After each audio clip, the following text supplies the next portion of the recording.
girls of 12 and 13. The growth and the proportion of philosophical themes in poetry is noteworthy. This is undoubtedly related to the birth of abstract thoughts and interest in abstract issues at this age. Finally, the theme of nature is well presented in the poetry and prose of both boys and girls. Of 9 devote the majority of their works to this topic, and boys of 12 to 13 write about nature in half their works. German children, especially girls, devote the high proportion of their writings to religious topics.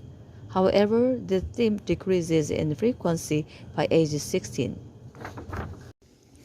The data juxtaposing the topics and predominant moods in writing assigned in school and that undertaken independently are interesting.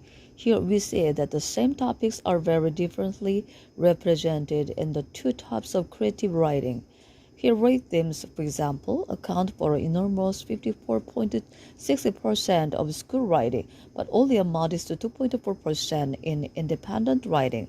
On the contrary, erotic and philosophical themes occur in only 3% of school compositions, but in 18.2 and 29% of the independent ones. The fairy tale world is represented 15 times more often in school writings than in writing undertaken at home.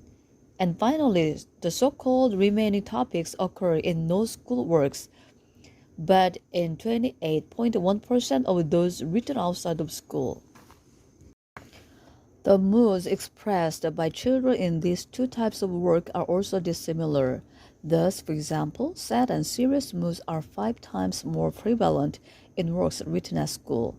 This comparison has serious significance because it shows to what extent the children's creative writing is stimulated and altered as a result of external influences and what a different form it assumes when it is self-generated. The following conclusions cite data on the dominant mood in the works studied by Gies.